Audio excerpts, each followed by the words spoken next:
Welcome viewers, Dr. J.W. A.U. theologist since 1994. I'm speaking on the life of Muhammad and the verified revelation structure of the people of the book, be it we're in episode 37, the secret world underneath the life of the Muslim. Nobody sees the full life of the Muslim outside the ideology. And that becomes part of the survival within the Islamic ideology. The Muslim listener still knows how to appear disciplined publicly, still understands the correct phrases, still performs the expected posture, but underneath the appearance, another world quietly keeps expanding. Private fantasies, hidden resentments, suppressed cravings, unspoken compulsions. And in the previous episode, private contradiction began growing beneath visible obedience inside Muhammad's Islamic ideological system. So in this episode, the pressure moves further inward. The secret world underneath, inside the Muslim.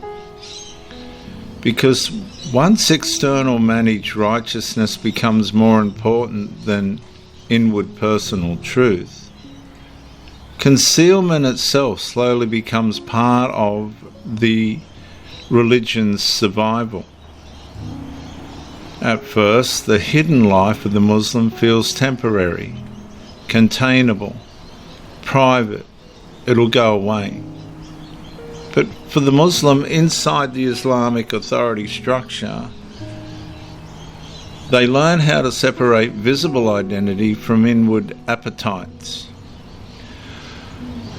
A public prayer is performed, a hidden fantasy continues outward and afterward. A moral statement is repeated publicly.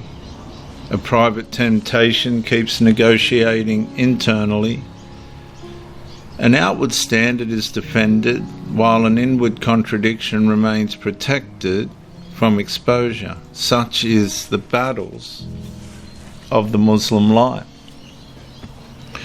And that mechanism becomes extraordinarily dangerous because concealed corruption often grows stronger inside environments governed by fear-conditioned righteousness and performance-based legitimacy.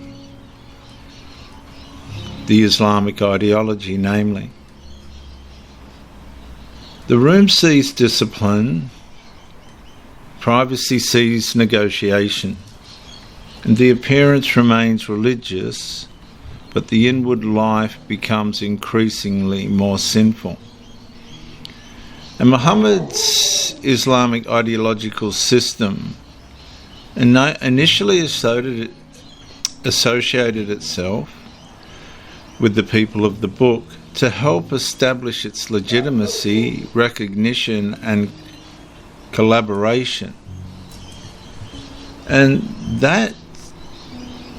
But the secret meaning carried among the people of the book were concerned with stopping the inward corruption of sin itself.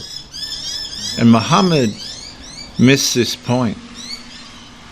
And that distinction becomes critically important because the people of the book repeatedly warn that externally managed righteousness cannot stop inward corruption from playing out.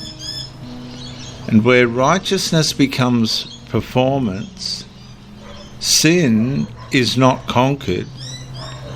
Sin conquers. It is aroused, strengthened, and has to be concealed. And eventually defended beneath the Islamic religious identity itself. So sin then seizes opportunity through these works, these Islamic ideological principles and observances, And that causes adultery of the mind, fantasy and desire cultivated privately beneath outward restraint, envy, hidden resentment growing beneath comparison, hierarchy and spiritual appearance, and coercive control, pressure and intimidation protecting the structure from uncomfortable exposure. And that is the warning carried among the people of the book.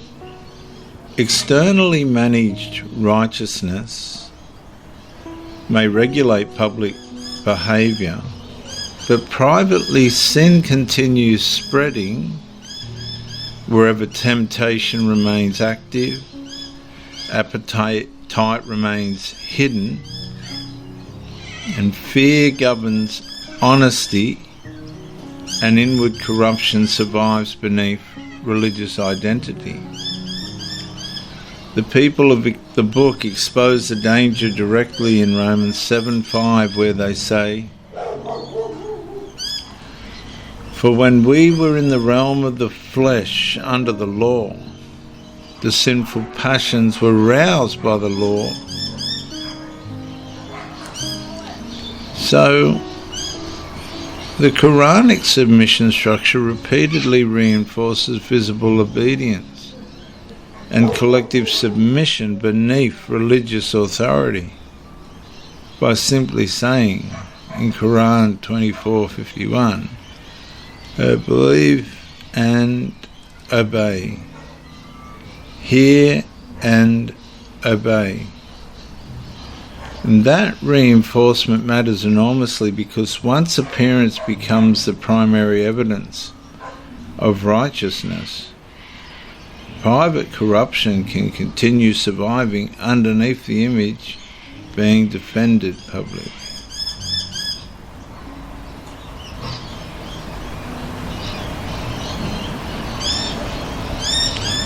A message gets deleted, a fantasy gets protected, a private bitterness keeps growing. And someone smiles publicly while secretly collapsing internally.